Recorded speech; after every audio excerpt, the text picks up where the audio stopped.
Where were you born? Columbus, Ohio. And tell me about your home life growing up. What was it like?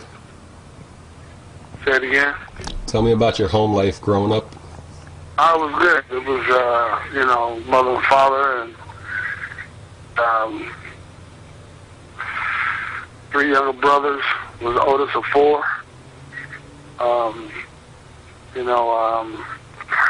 Pretty good childhood, and it was a good childhood. Had a pretty good life. And what kind of neighborhood did you grow up in?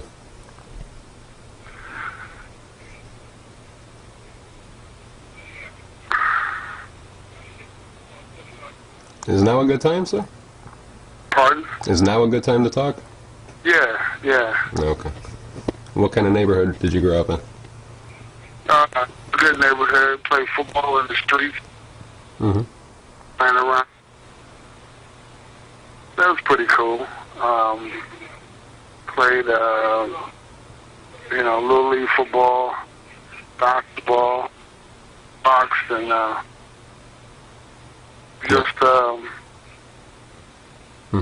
pretty good childhood growing up. I heard you were really good at basketball. You were in the Hall of Fame, I heard. You got inducted in the Hall of Fame, I heard, for basketball. Yeah. That's good. So you're an athlete.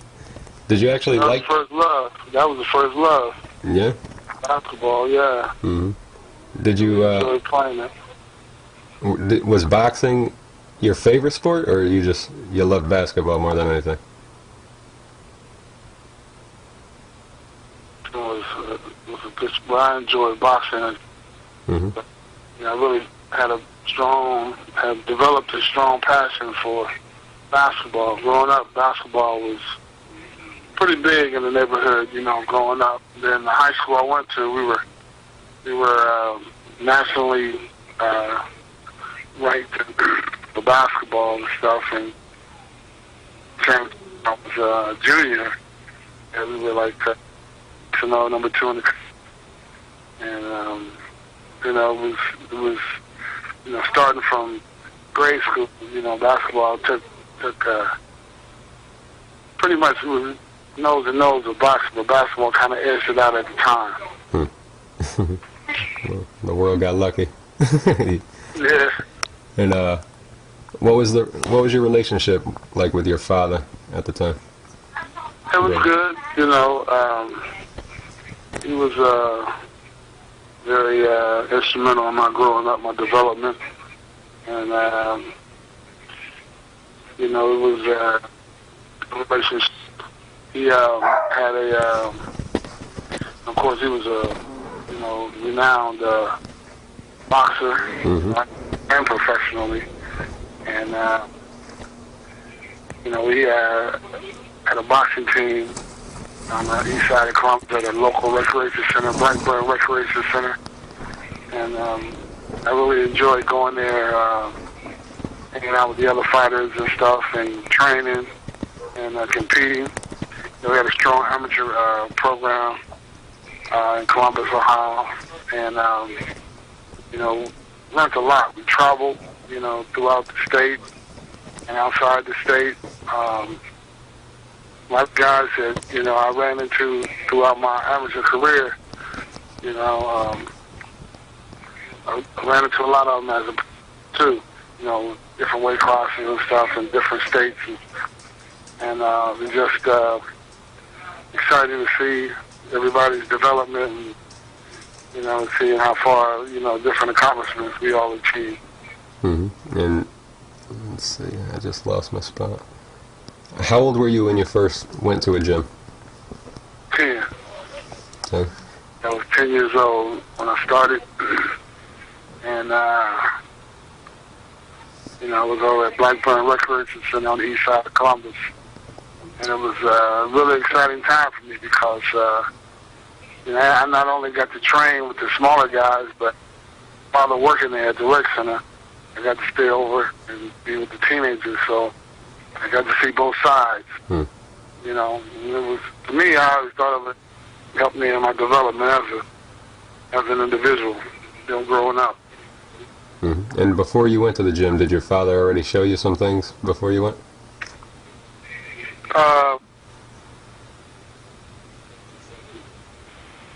Really? No? He just let you do what you wanted and pick what you wanted? Yeah. Then when I went to the gym, you know, of course he had us all, you know, working out and training and stuff, but not no specific, no special treatment or anything. You know. And were you good right away? Yeah, I went before I was like, you know, about 10-0 before I had first loss as an amateur. Then you know, it was the junior, intermediate, senior division. I was like one of the tops in my division, you know, at that time. And fought alongside with Jerry Page, who became an Olympic gold medalist. You know, it was just it was a very exciting time, you know, in the development as a man as well as an athlete. And how old were you when you thought that boxing was going to be the thing you wanted to do in your life? Say it again? How old were you when you thought that boxing was going to be the career you pick? 21. And yeah. And yeah. What was your amateur record when you were all done? You know, it probably was, you know, I had quite a few amateur fights, probably about 80 fights, and, you know, maybe about, you know, 12, 15 losses out of that. Yeah, so it was pretty good since I've been, and really just before I was getting ready to go into the open division, that's when I got involved with, you know, basketball and football and stuff like that. You know, and then I came back to it as an adult, as a pro at 21. And when you first turned pro, were you hyped already? Like, was there a lot of people wanting to represent you? No, not at all. I was hyped. My father was hyped about it, but it wasn't no interest us. You know, us, you know, but... How did your mom feel about you wanting to box? Huh? Was your mom happy with you deciding to become a professional boxer? She was all right with it as long as I applied myself, you know. Because, I mean, she went through it with my dad, and she knew what it took to, you know, get to the point to where, you know, to be one of the best in the world. So, you know, apply myself accordingly. Then she was cool with it. She was very supportive. And when you decided to turn pro, you had your first fight. Who was your first pro fight against, and what was the result? It was at the Mount Vernon Plaza in Columbus, Ohio, and it was like a 4-round decision.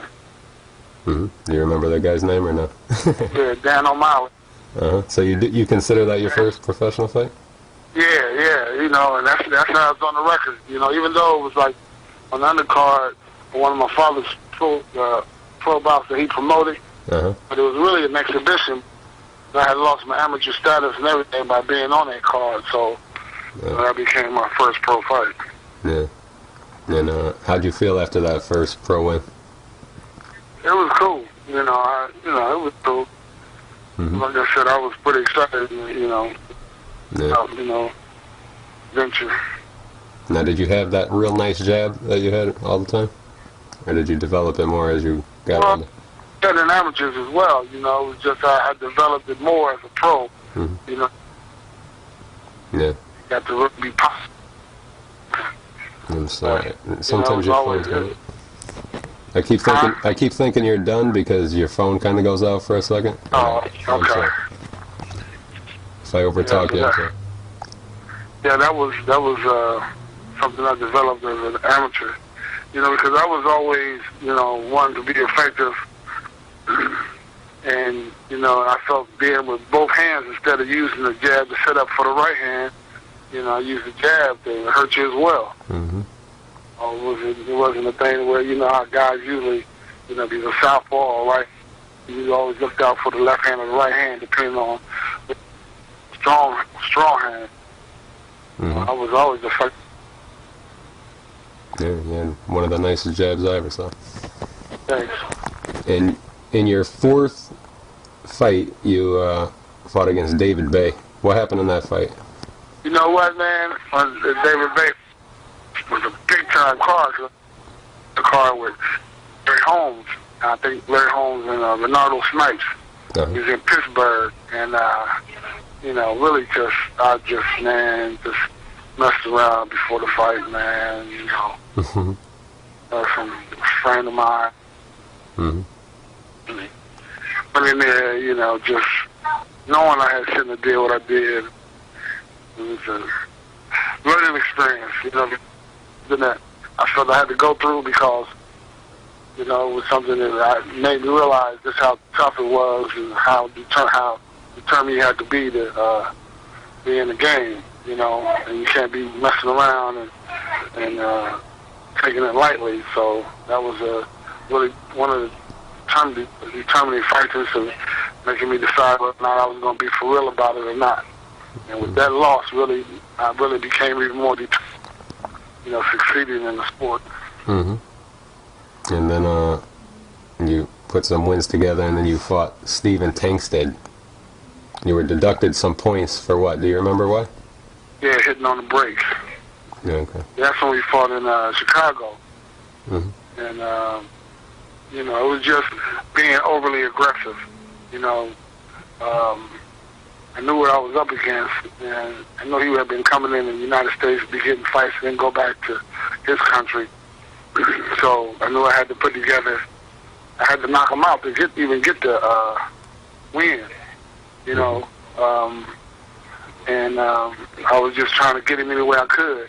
And I was trying to intimidate him as well, hitting him on a break and just be really aggressive and, take him out of his game. But that fight ended up as a draw, I think. Yeah. I really believe I won. But, before they even announced the scorecard, they said, well, we took a couple before the fight, during the fight, and then they called it a draw. Mm. But, for me, that was a victory in itself because, you had to knock the guy out to win, and for me to walk out of there with a draw was pretty impressive, I thought. Yeah. And then you lost to Mike White. What happened? Why was that fight stopped? Do you remember why? Oh, I got caught. That was the first time I really got hurt. Mm-hmm. I was in Atlantic City, and really doing very well throughout the fight. I mean, hitting a guy with big shots and blam, blam, and that was one of my first major contracts I had signed with Russell Peltz. And I lost that contract after that fight, too. So it was back to the drawing board. How'd you feel after that? I was crushed, but even more determined, that I knew I didn't, I knew I could have done better. It wasn't like I was at my best, you know what I mean? And it made me more determined to succeed. So you were dead set on continuing. You weren't thinking about quitting. Exactly. Never thought about no, because I knew, I could have came out of that victoriously. And then, when I came up off the stool for that 8th round, I was like, well, this is it. It's over. It was over. The fight was mine, and that was a focus thing. I remember that specifically. Then got caught, bam, and then I thought, man, that was a pretty good shot. And this ain't I was picking myself up off the ground. Oh, wow. That was the first time I really got hurt. Yeah. And tell me about the David Starkey fight. That was crazy. What happened? Right. Then that's when, yeah. See, that's when we fought at this local Reynoldsburg, right just outside of Columbus, and that was a tough night, man. Went in there, to fight the guy, and, was cracking the guy pretty good. He was probably about, a couple of inches or so tall, about 6'6", 6'7", and I hit him, and I guess he was on his knee. Then I came through with another punch and hit him again, and then he jumped up and then he went berserk and grabbed me, and then became a tussle, and then, they held the purse up, didn't get paid that night. That was really upsetting because I was really looking forward to that money. I'm serious, man. That was a tough time, too. Yeah, I know what you mean. I'm in it. Yeah, man. Like, oh, I'm counting on that money, and then ended up walking out there with nothing. Then they were the boxing commission and, you know, file a claim or whatever, but that was non-void. You know, they kept that money. Uh-huh. Whose corner came in first? You don't even know? I have no idea. I know it was pandemonium, man. It was chaos, man. And then afterwards, it was just, you know, fights in the locker room. You know, my dad was pissed off, and you know, it was pretty bad night. Yeah. And then you took the Tex Cobb fight on 3 days' notice, I think, for Burbick, right? Yeah, I was at home, and I got the call. Said, well, you know, John asked me about Tex Cobb. So what do you think about it? I said, well, he can be beat, you know, sitting there in my living room. I remember, and then he said, so when is this going to happen? He said, Friday. I think it was Tuesday. Man. I hadn't fought in a while, too. You know, so that fight came like last minute. Yeah. And tell me about the fight itself. Oh, it was first time in Vegas. And, you know, flying in, I looked at all the strip, and I thought the strip was the airport. You know, then we flew past that and landed at the airport, and all the bright lights and stuff, and where we fight at? The Riviera. Yeah, I fought at the Riviera, and it was outside in the parking lot. And then they had to fight like I was gloved for about 2 hours at least. I know 2 hours for sure, waiting for it, because we had to sit there like one of the co-feature or something. One of them 10-round fights went short, and they would put us in. But then of course we fought after the main event, and it was an experience, man. I was really hyped, man. Once the fight got going and stuff, man, and you know, got the win, man. That was a big win. And what'd you feel with Tex Cobb? Was he? You know, I was really impressed, because I was like, you know, that really made me I belong, because I seen this guy fight for the title, you know, go the distance, a tough son of a gun, and yet, you know, I was in there with him and working, you know, dealing with it, you know, and, you know, beat him. I mean, it was pretty convincingly, because I was cracking him with some good shots and stuff, and you know, that was, and, you know, I couldn't even sleep that night, man, because I was just pumped, because I know he was like a contender at the time. Yeah. You know, he was in the top 10. Now, what'd you think of his chin? Did you ever hit him with something that was crazy and you're shocked? Yeah, I hit him with some good shots. But, you know, I just kept punching, you know. You know, then he was after the fight, he said, yeah, you know, good fight. He said, we got to do that again. My uncle was like, bullshit. Yeah, and said he was like, pissed. He was mad about it? Huh? Was he mad about it? Or was he okay? Who? Tex. He wanted to do it again. No, he was cool. He was real cool. He was like, man, you know, I'm glad it was you. You know, that's what he told me. He said, I'm glad it was you, because he, you know, I guess he's a tough son of a gun. He ain't like nobody else. I guess he could have tolerated any of those other guys beating him. But when I beat him, he was like, I'm glad it was you, man. You know, so it was like you know, good luck. You know. Yeah, that's cool. Then ESPN put the tournament together, and you fought Deion Simpson. I know it was quick, but what do you remember about that fight? Caught him with a good shot, you know, overhand, and I know he was pretty strong. You know, he hit me with a good shot. I know he could punch a little bit, but you know, I caught him and hurt him. Yeah. And then you fought Jesse Ferguson. Yeah, man. And I fought Jesse, man, and lost that fight, man. Just, I don't know, mentally I wasn't there. Okay. You know, it just never really got off, you know. And, just terrible, horrible fight. Another learning experience, but, you know, horrible fight. So nothing special about car, man. Say it again? I'm sorry. Before the winning fight, we was fighting for a car, you know. You know, you got like that Buick Skylark or something, you know. Yeah. Yeah. And what about Jesse? You think it was just you just were flat that night, or was there anything special? Yeah, you know, just one of those nights, man. It just wasn't clicking, man, because I was feeling, you know, like I said, I had just come off a big knockout, you know, and then went in there with Jesse and, just couldn't get it going. Never got on the rhythm, Yeah. And it was just a tough night. And you got that real nice win against Greg Page. What was it like fighting Greg? That was exciting too, because and that was a real nice time down in Atlanta, man. It was nice. And then fighting Greg was because I've seen him throughout his amateur career, then he's professional champion and stuff, and then get an opportunity to fight him, it was just I felt good, man. I really felt good, and that I was going to show. They knew it was a big opportunity for me, and I just took advantage of it and got their win. Mm-hmm. Street fighting, because he was a really good boxer. Yeah. And then the outmastering him was, pretty significant. Mm-hmm. And you felt great after the win, I'm sure, right? Great. You felt great after that win, right? Oh, yeah, that was a big win, man. Yeah, because, it got me into the top 10. Yeah. Then, I don't know if you remember much about David Jacko, but what do you remember about that fight? Yeah, Jacko, he was a tall, awkward guy. Out of Toledo. I think he was out of Toledo.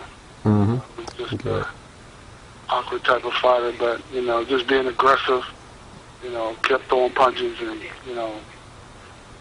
wanted just being aggressive, I think. Mm-hmm.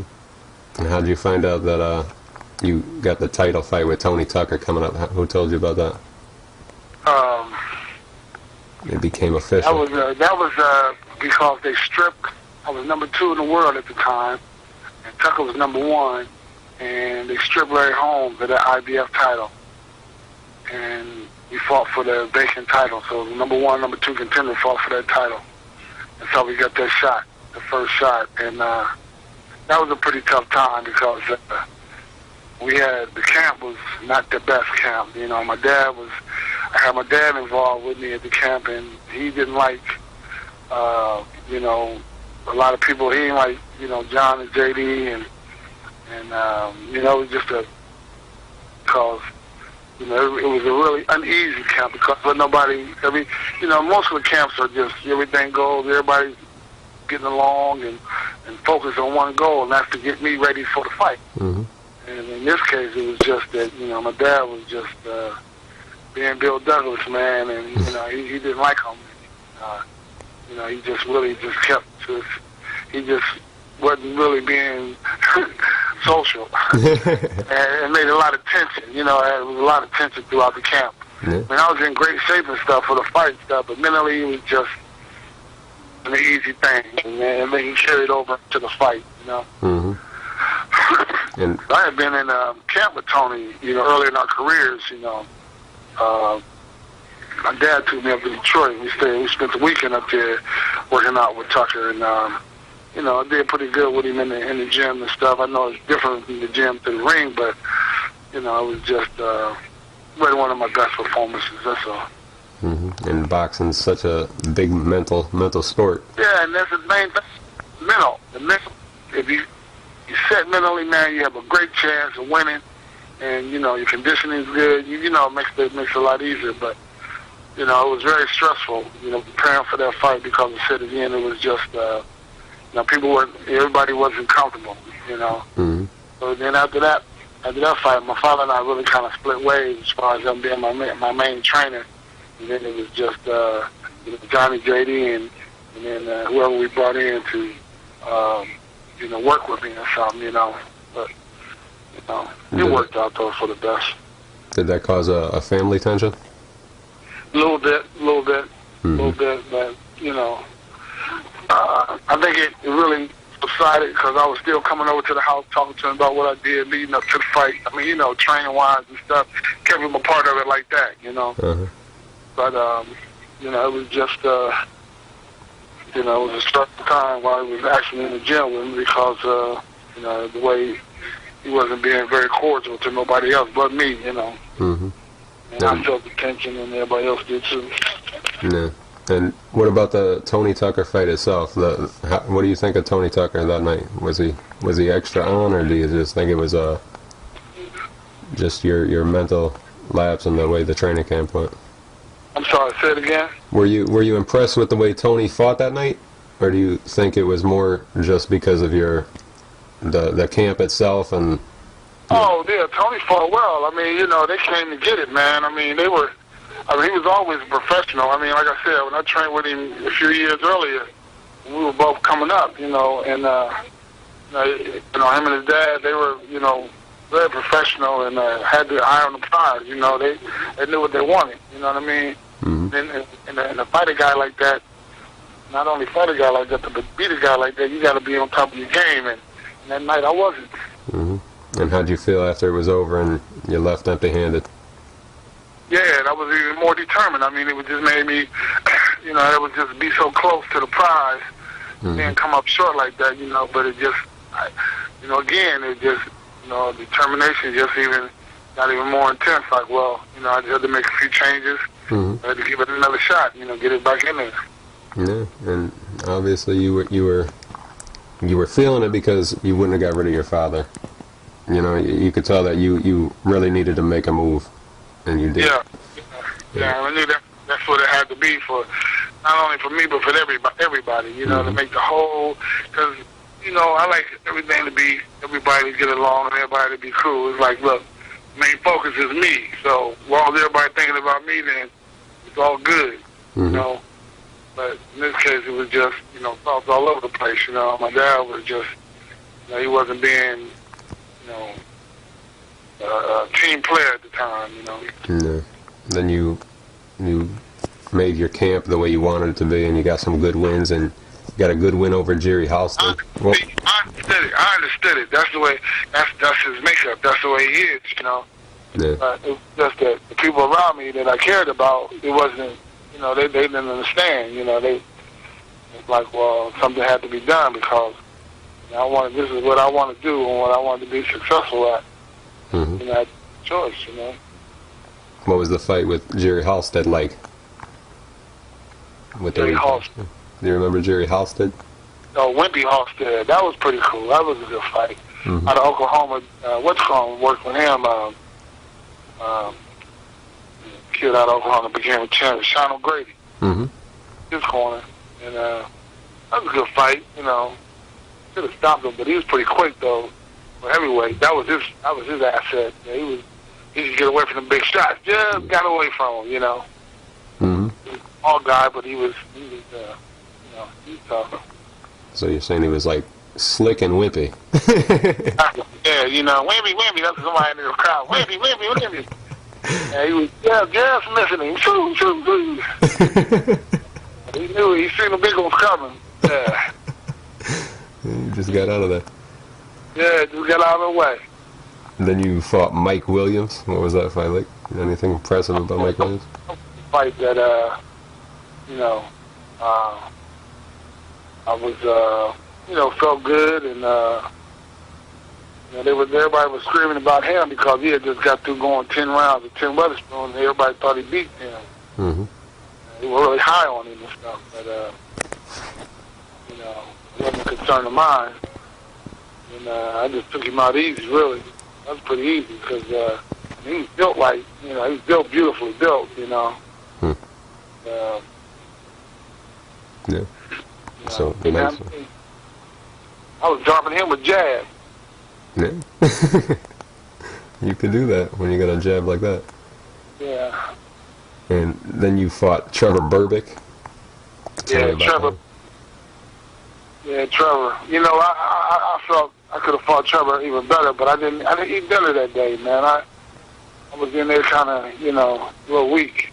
Because I was so concerned about weight. I came in like at 227, and you know, and I was just, you know, I think that fight was really, nerves kind of got to me. Cause I didn't eat that night, you know, for dinner. I eat my dinner, and kind of felt it during the fight. You know, I felt, you know, not that strong. Yeah. So, but you still won. And that's good. It's good that you could win when you're not at your best. Then you fought a young Oliver McCall. What was a young McCall like? McCall fight was something because he was harassing me all week up at Atlantic City on the boardwalk. We get to eat the meal, me and the team. We walking down our boardwalk, and Greg Page come out. You know, he looking like, you know, all this woofing and stuff. And then, you know, then my little brother Bill ready to go over there and attack him. I had to grab Bill like, man, you know, fuck him, man. Don't worry about him, man. You know, Bill didn't like him walking up on us like he was trying to punk everybody, you know. And so he went. Bill with Bill Douglas on him, and I had to grab him like, man, that's all right, man. I'm gonna get him, man. You know. Then you know, fought him and beat him. Mm-hmm. What did he say after the fight when you beat him? After the fight, he looked pretty slick though. He had some nice trunks on. He had them Philadelphia trunks on, them long ones, like trunks with the red stripe. He looked pretty good as far as cosmetically, you know. Yeah, I'm like, no, he got a nice little outfit on there. Then no, you know what? It's weird, but you see, I see stuff like that. Be like, oh, okay, got a nice little outfit on. Like he can throw something. He know what he's doing. Yeah, you wanted to see what he was going to be sitting on when you punched him. You know? Right. But who'd know his chin was that good? He did have a chin. Yeah, you know? yeah. Couldn't stop him. He's a tough guy. Yeah. We didn't know that then, though. He was kind of young yet. But then you got the big fight. How'd you hear about that? That you were in the Tyson sweepstakes to begin with?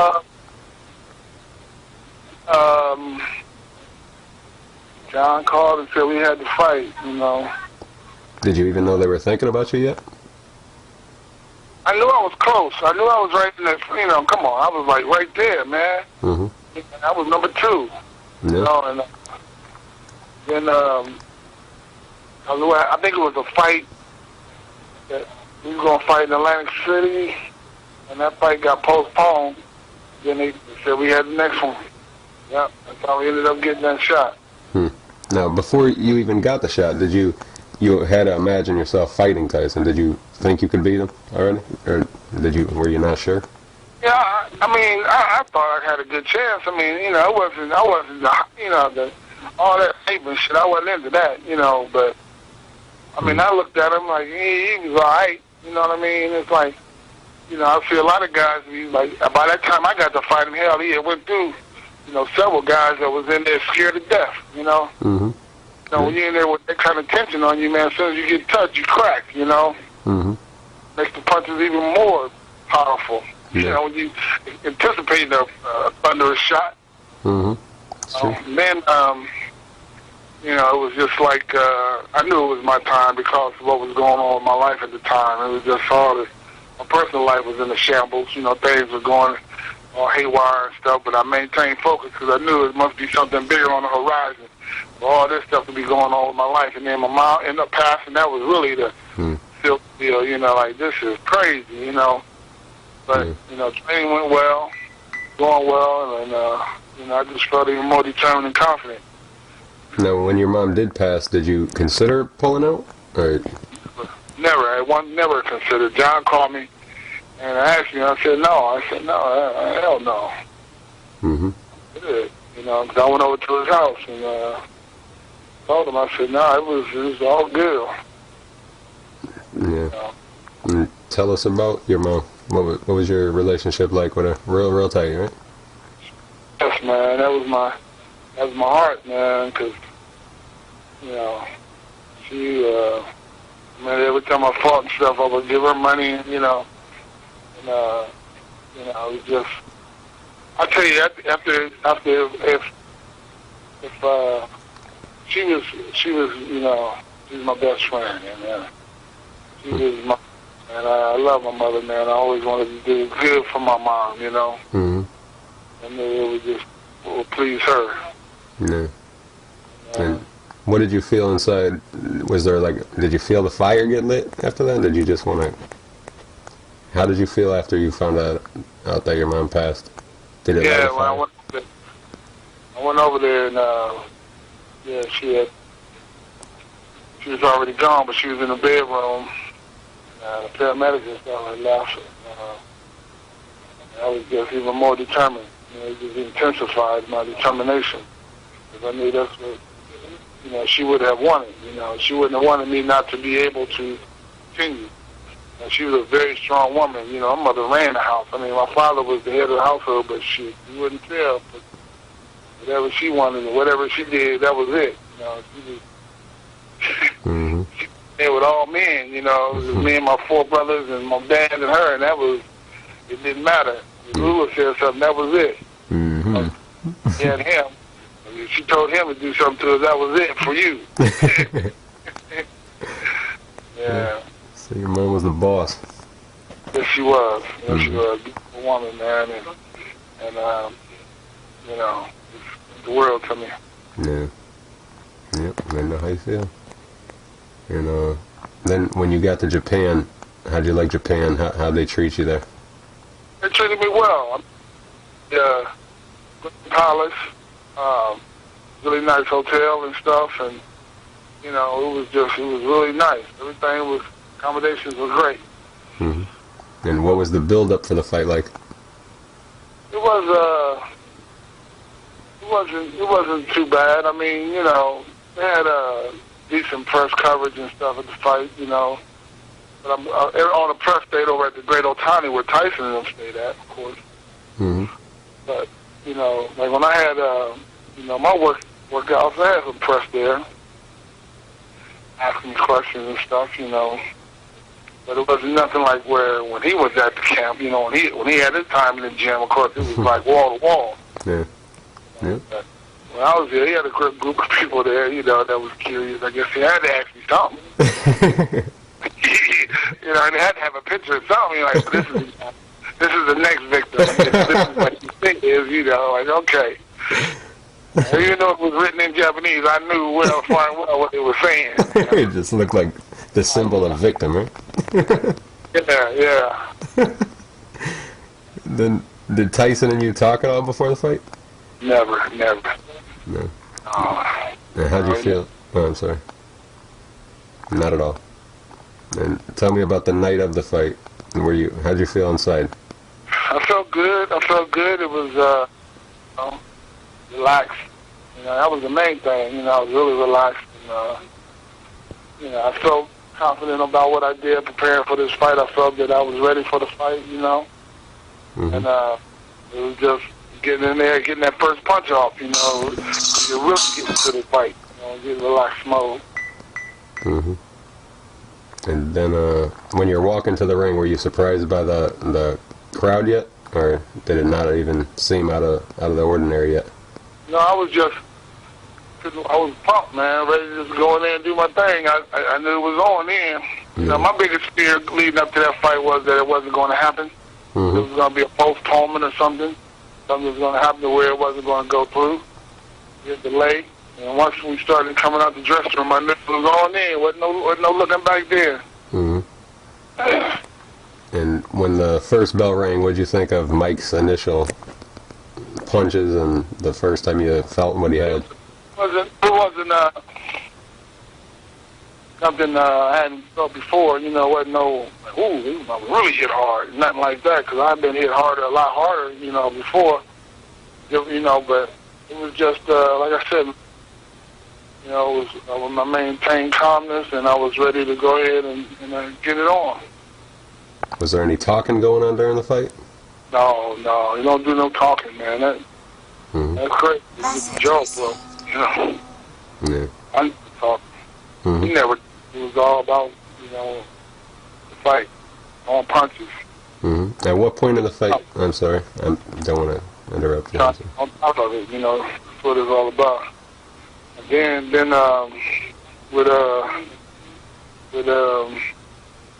and the part that I thought when I was winning the fight is when just before I got knocked down.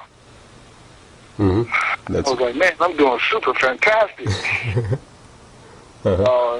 Rap got caught with a shot, you know, standing right in front of him. You know, squared up, both shoulders parallel, you know, and that's where I got caught with the shot. Did you see it at all, or did you? No, I felt the force. Like it was like, you know, the impact. Because I thought that, you know, I was trying to, you know, catch myself. I wasn't hurt. It was like I was pushed. You know? I went down and everything. I knew I was coherent. I knew exactly where I was. Mm-hmm. Did you feel like the ref's count was long, or you just weren't even thinking about that? Like any other time. Mm-hmm. That wasn't no long count. I didn't feel like it was like a long time or anything, even though that's what they were screaming about after the fight. It turns out that his count was longer than mine. Yeah, that's true. Yeah, when they had it on the clock, you could tell it was like, Yeah. it was longer. Yeah, that's true. And then, let's see. How surprised were you when Tyson hit the floor? Well, I still thought he was going to get up. But when I seen him reaching around for that mouthpiece, I knew he was hurt. I was like, it was over. But then, you know, I knew he was fight outside of that knockdown in the 8th. Yeah. And take me through that time from when he fell. Like, how excited were you when the ref waved his hands? Did it hit you yet? Did you feel like that was it? You were the champ after that, or did it not even sink in yet? It was pretty cool. It was you know, dream come true. You know, looking at all those pictures of Muhammad Ali and Sugar Ray Leonard and the Tommy Hearns and the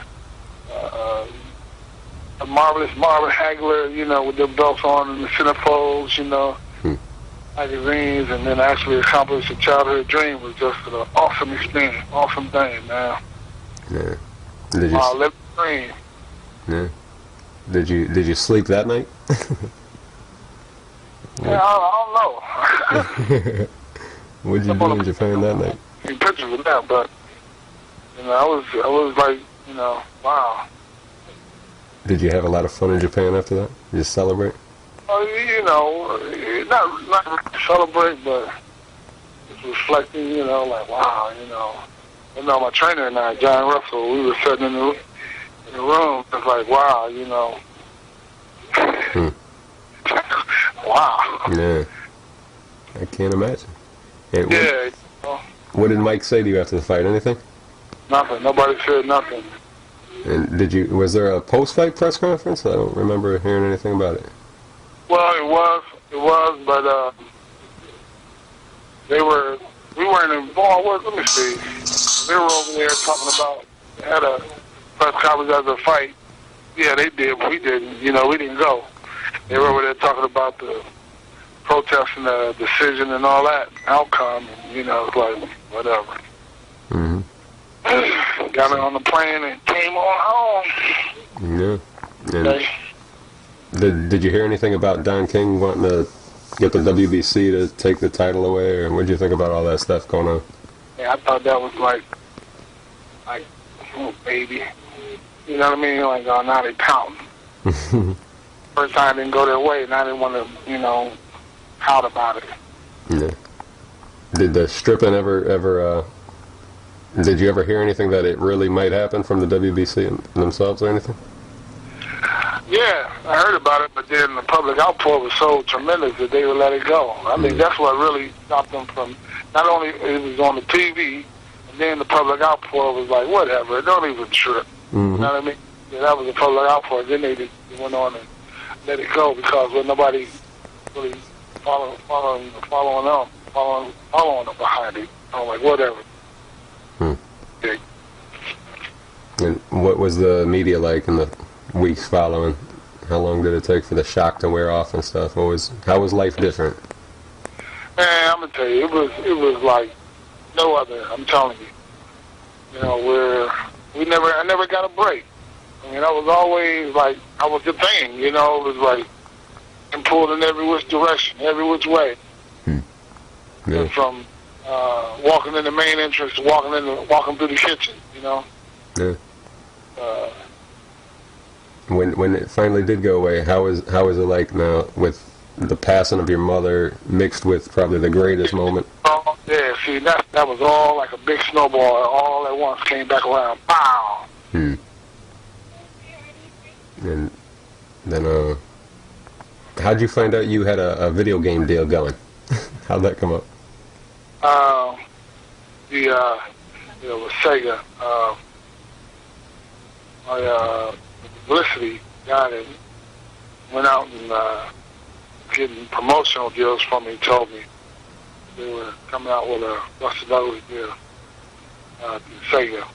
Mm-hmm. And were you a video game player? Not really. No? Did you play your game? Yeah. How'd you do? Did you ever beat Buster Douglas? I was Buster Douglas. Oh, you beat Buster Douglas? I don't think I really ever played the game, truthfully. No? Kid, I played it, but, Mm-hmm. Yeah, I played it. It was fun. A fun game. Yeah. Then, Yeah, it was pretty wild, though. I was like, wow, video game, ain't that something? Yeah. Amazing. What'd you think of how you looked in the game? Huh? What'd you think of how you looked in the game? Oh, it was cool. I like the cover shot. Yeah. Mm-hmm. That was pretty cool, man. I'm telling you, it was. Remember, it was a great experience. Mm-hmm. And how come you turned down the rematch for all that money? But I was pissed at what they did. How they were acting and stuff. Mm-hmm. Yeah, I don't blame you. I'm just asking. So you just didn't want to even go through it again with Don King and all the shit with Tyson and stuff? Hello?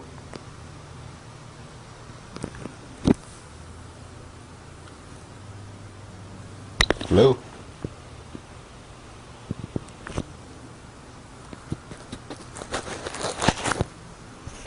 Hello?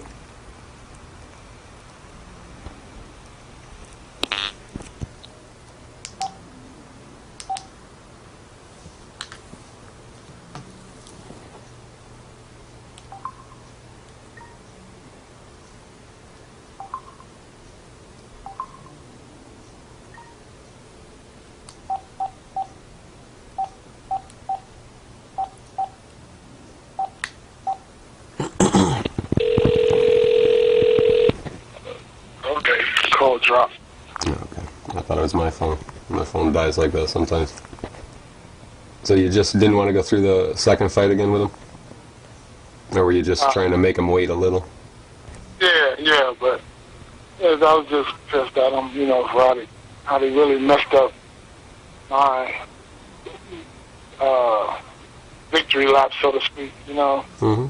They had to go to court and all that, man. It was horrible. Yeah. I mean, the best part of that was hearing my name announced as the heavyweight champion of the world, then leaving the ring, and then after that, it was a nightmare. It became a nightmare quickly. It was like, well, you might have won the fight, but you ain't won the war. It was gonna make life miserable, and that's what they did. Because it was like, by the time the fight came around, the defense came around, it was all messed up, man. Did it affect your training camp for the Holyfield fight? Yeah, it just carried over to everything. Because we had to go to, I think it ended in New York, go to court, and they ended up settling. Then right after that, I had to go right into the training camp. And it was really messed up to get things going again. Mm-hmm. The whole 6 months, 4.5 months of it was dealing with to even be recognized as a champion, the clear-cut champion. Mm-hmm. I was flying around from New York to Columbus, Vegas, talking to attorneys, lawyers, trying to figure out where it was going to be, the trial was going to be held at, different law firms, state the case, it was horrible. Yeah. And you can't fight a guy like Holyfield with a, life in disarray like that. Exactly. And so training camp was lousy for the Holyfield fight? Very lousy. Yeah, it was. It was lousy. Of course, you go from. We went from maybe generally training for the Tyson fight before leaving Tokyo. It might have been 10 or 15 people in the gym, including sparring partners, to like 50. Yeah. It was pretty wild. Never really got on track after that, Yeah, it's tough. Never got on track. It would be like if someone just gave a poor man a few $1 million. It's like, You know, you don't know how to do anything with it really. You're just gonna go crazy. I think. You know, you got to learn how to deal with things and stuff. But yeah, you never got to settle in, so to speak. mm-hmm. And what happened during the fight itself? Do you remember the fight? It was just, I don't know, it was bad, man. Out of body experience, just mentally wasn't there. It was just the desire. It was hard. It was really hard to, you know. Did you kind of not want to be fighting at all? You know what? It was like, no, because really, like when that dude that came into the ring, when the Holyfield and Bo was fighting that Paracel guy, that was something like that would have happened when I fought, man. I'd have been out of there. I wouldn't have been out of there. That was my chance to exit. You know, we had to redo it. You know. Yeah. Where was the fan man that night? Exactly. Where were you at? You waited all that time. You should have did it when I was there. I would have still been there. Yeah. I wish you could have been in shape that night because I think it would have been a great fight, man. Really. Yeah. It sucks, man. All the stuff you had to go through. Afterwards, throughout the 90s, because I was really sad, depressed, you know, and it kind of carried over into my life, and that kind of, I ended up putting on all that weight, and it was pretty bad. So you after that, you went into like a diabetic coma? Right. Did you have diabetes before that? No, I didn't have it. I didn't have diabetes. And I didn't have it then. I guess I was always on borderline, you know, I don't know. Never was told that, but, you know, once I got, you know, came on me, you know, it kind of left me in, like, in 96, a couple of years, and then it came back in 98. And, so your diabetes came back in 98? Yeah, so I was off everything for a couple of years, and then it came back on me again. And then, let me see. So you went up to 400 pounds, right? Yeah. And then it came back in 98, you said? Because I wanted to ask you some questions about it, but you already answered it, so I kind of lost my spot now. Oh, okay. Where were you? You were just depressed, and that's why you just kept eating and stuff, and you just went into it? Yeah, he really was drinking. Yeah. Eating and drinking and stuff. And how did you lose weight? What did you do? Really been a pretty good. I was really, really depressed. I was really down on that, the way it all came crashing to an end. Gotta be careful about what you wish for, man. Yeah. And when you woke up from the coma, did you remember anything about before the coma? How did you feel when you woke up? I felt like I had a second chance. Man, you know, all these doctors, when I came to, then I was like, oh, you know, they were looking at me like, man, you know, you got to do this. Look, I know what I got to do. Just get me up out of here. I'm all right now, you know. I did all that. I'm ready to get back into the game. Let me back, coach. I'm tired of being on the bench. Yeah. And how long were you in the coma for? About 3 days. Wow. Did you hear anything or feel anything? No. And then how did you lose weight? Did you just go back into like training camp mode? Stopped drinking and started eating, and I called my buddy Jim Russell, the trainer, and he came and we started, you know, walking and stuff and working out, you know, gradually, and you know, as I got stronger, picked it up more and more, and then I was back running and, you know, working out and lifting weights, and it felt like me again. And how long after you started feeling like you again did you think of an official comeback and doing it again? The more stronger I got, the better I felt, the more I thought about it, you know. So it was probably, you know, 6 months, 8 months into it that I started feeling like, you know, things were starting to come around. I started feeling strong, started feeling good again, wanting to try it again. And how was your first training camp back? How'd you feel that? Did you feel rusty at all? Oh, I feel pretty good. You know, yeah, I felt really good and stuff, and I was excited. I was excited about having an opportunity to be back out there again. Yeah, it was exciting to see you back.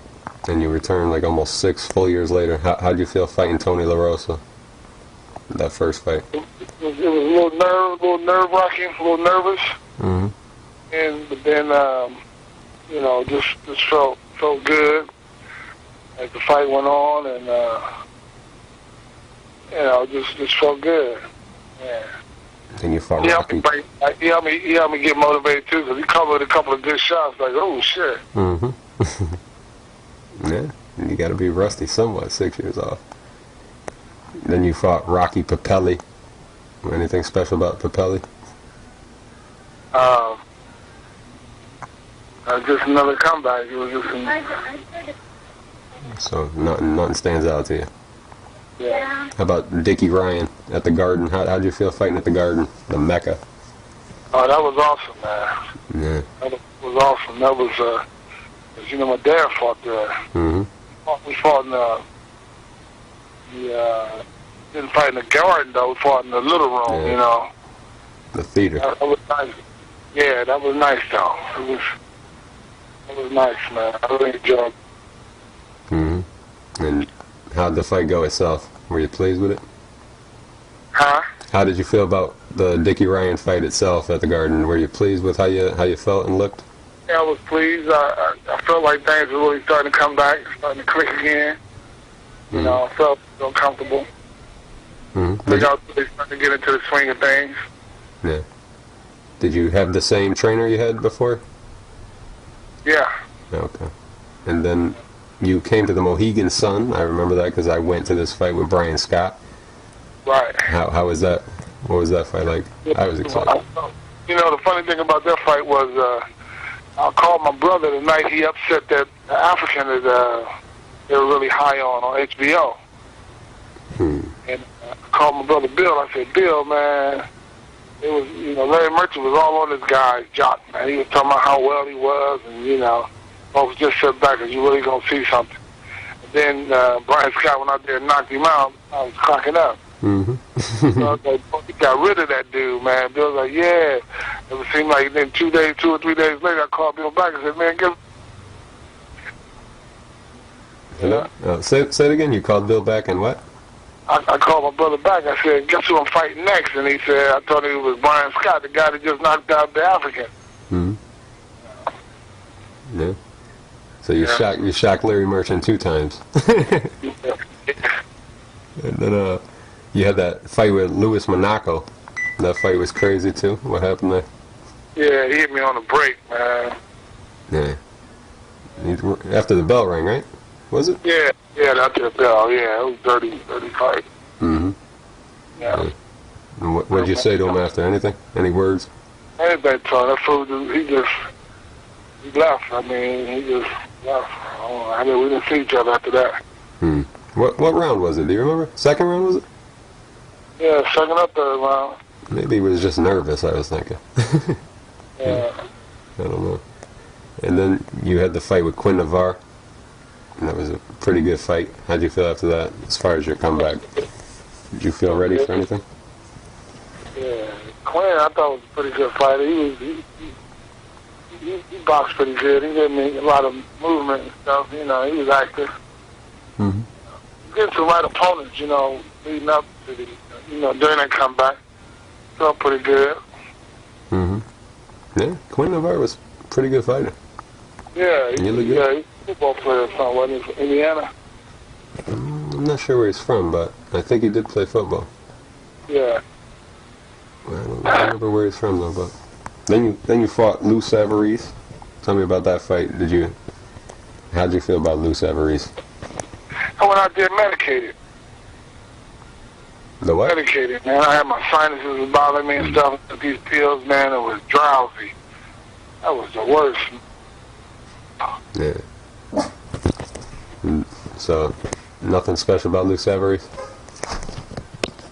Yeah. He didn't show you anything special? Huh? Nothing special about him as a fighter? I don't remember nothing. I looked up. Yeah. But And then did you want to quit right after the Savarese fight, or did you just? I think I fought about 4 times after. Then I just gave it up. How come you gave it up? Just motivation, The rest of mine started thinking the other way, another direction. Mm-hmm. I wanted to be a land developer. There had some property that I was trying to develop, and decided to try to do that. Your last fight came against Andre Crowder, right? Right. And describe that fight to me. Well, his name was in Iowa. Hold on one second. Hold on 1 sec, James. 1 second, James. He's working. She said she'd be here.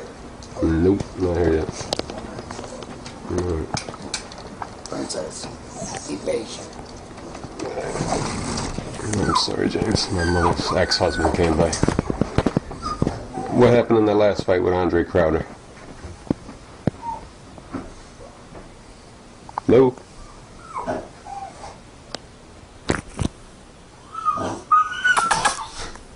Hello?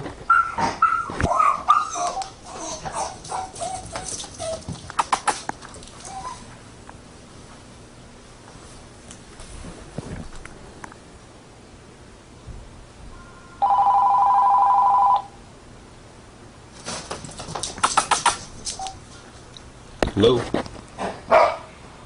Hello? Yeah, I'm here. Okay, I'm sorry. If that was my phone, I don't know whose phone that was. My mother's ex-husband came by, so I don't know. Maybe I hung up on you. So your last fight was Andre Crowder. Did you know that was your last fight going in? Maybe, sort of, kind of, Mm-hmm.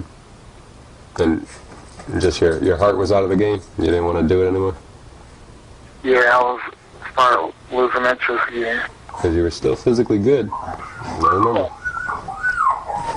And then, how come you think you're not in the Hall of Fame? I mean, you shocked the whole boxing world. Don't you think that night alone deserves a Hall of Fame?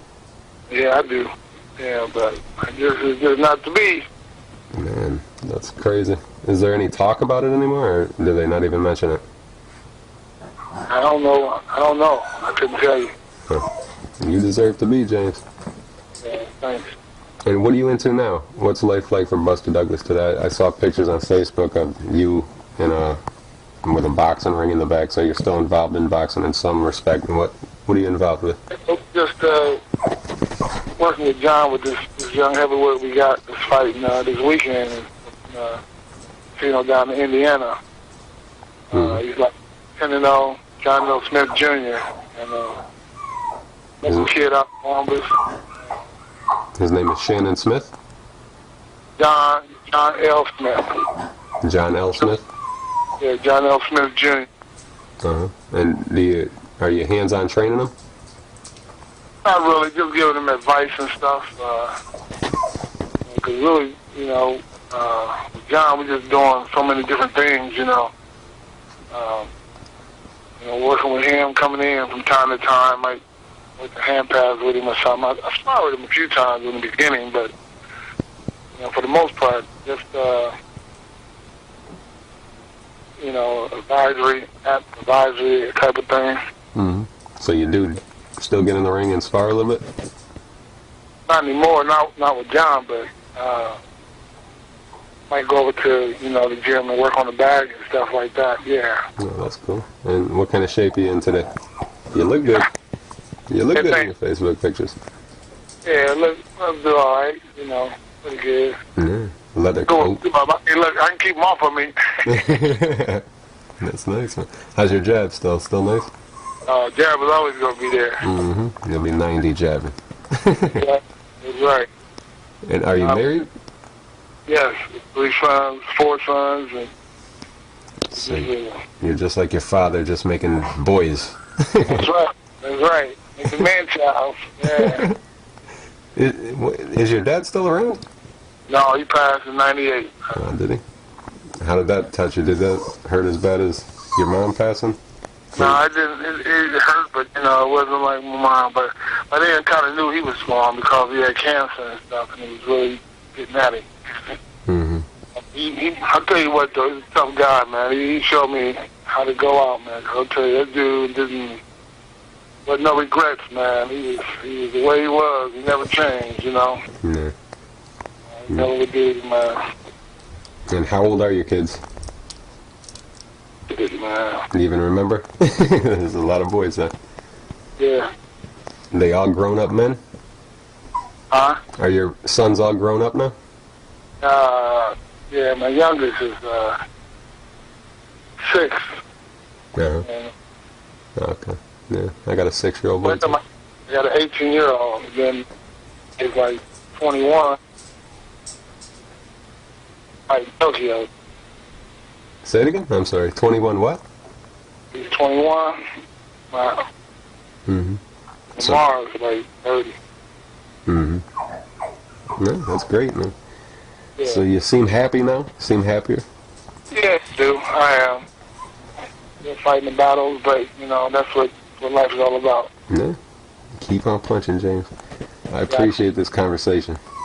Sure, man. Anytime. Appreciate talking to you, man. It's nice.